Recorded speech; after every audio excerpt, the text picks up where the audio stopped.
What up, my fellow fluffy peoples? My name is Liquid Blitz, and today I am going to burst through some of the bigger changes happening in the 4th monthly update for PlayerUnknown's Battlegrounds. But I am no view hogger, so if you don't want to watch this video and you don't want to listen to me, I'm leaving a link in the description which goes straight to the full patch notes. So if you're leaving right now to go read those notes instead of watch me, I'm gonna miss you.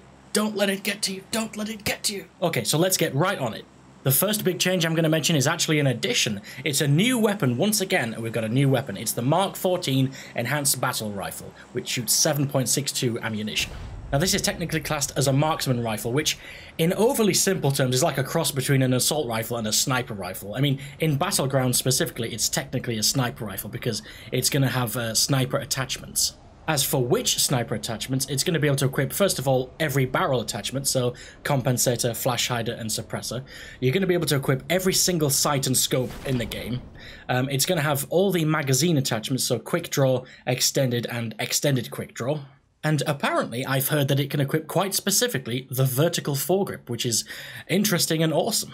Now, a couple of other things to note for this weapon are that, one, the actual Mark 14 EBR in real life has a collapsible stock, but I'm not sure how how that information is relevant in any way to PlayerUnknown's Battlegrounds. And secondly, the Mark 14 has a bipod, so this could mean much better accuracy when you're going prone.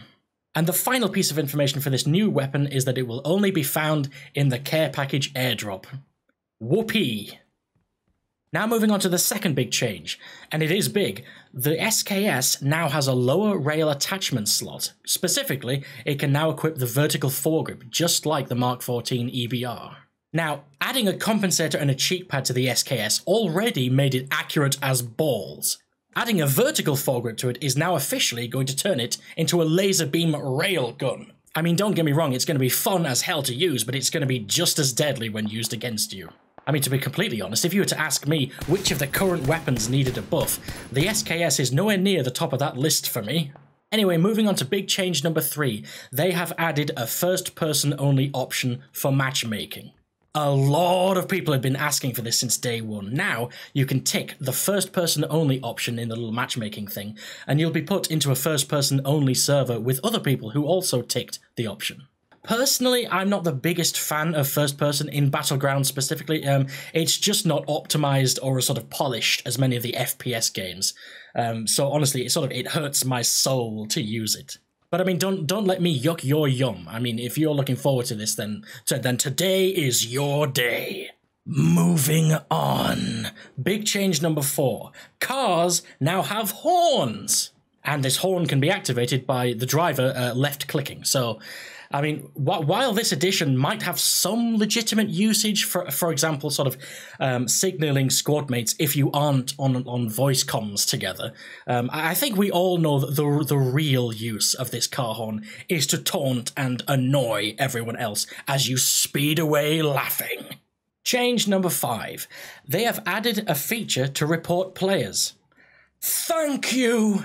Let's just keep it real for a second. With 100 people in every single game you play, the statistical chance that you run into a cheater is higher in this game than any other before, as far as I know. I mean, if you think Call of Duty or Battlefield games are flooded with asshole cheaters, then Battlegrounds, purely based on player numbers, is off the charts. I mean, I've personally run into a handful of 100% not trying to hide it cheaters myself, and it just ruins the game. When your entire squad gets insta-sniped by one guy with an Uzi from 300 meters, or when you get like one-shot headshot while you're traveling in a fast-moving vehicle from left to right by a guy with a crossbow like 200 meters away, I mean, it's soul-destroying. It really does ruin the game.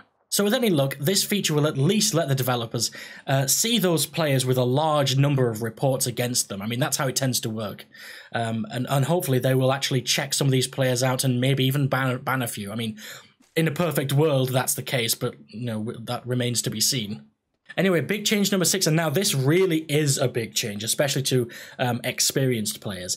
They have added a delay to dragging and dropping items when you're on the inventory screen.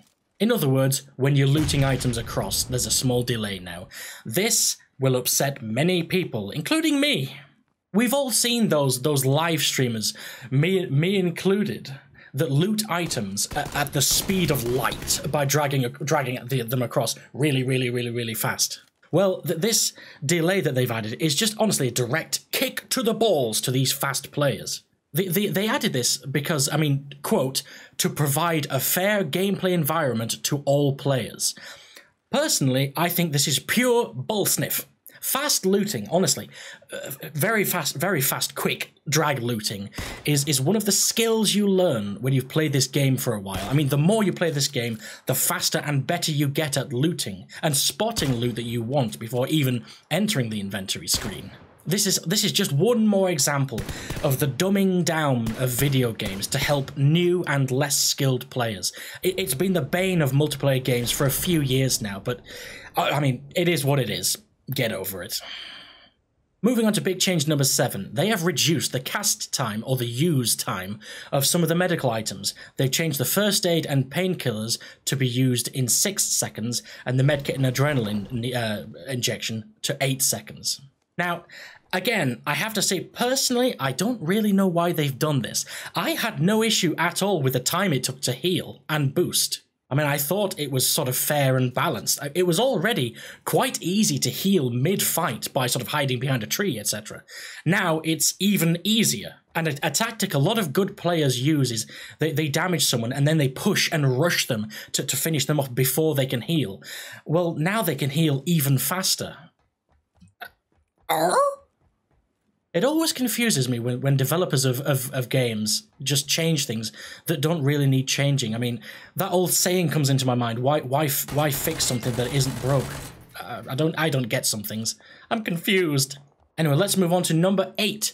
Keybind changes. There's actually a few keybind changes. Example, every single keybind can now have 2 keys assigned to it, which, I mean, might be useful to some people. And another thing is you can now bind things to mouse wheel up and down.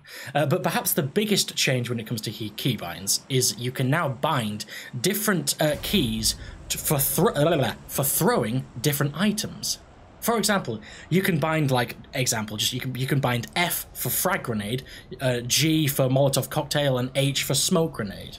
I mean, this is a fantastic, welcome change in my opinion. I mean, I never really liked scrolling or toggling between the different grenade types before using them. It always kind of annoyed me, but now you don't even have to think about it. If you want to throw a frag, you press one button. You want to smoke an area up, press a different button. Easy, win-win. Okay, number 9, the final big change that I'm going to mention is that they've added the option to display equipment and weapons on your head-up display. So now, if like me, you have an awful memory and you frequently have to check your inventory to see what the hell you have equipped, I mean, now you can have the option to display a visual representation of what you have on you. Specifically, we're talking about you can display the helmet, the vest, the backpack, and all your equipped weapons. I mean, one small example of when this would be helpful, at least to me, is I often forget quite specifically which vest I have equipped. So now I have a constant reminder of which vest I have on screen without going into my inventory. So, I mean, the less I have to rely on memory and eyesight, the better. So I am personally glad that they've added those options. Anyway, that's it. I don't want this video to get too long. So that's all I'm going to cover in the 4th monthly update in August.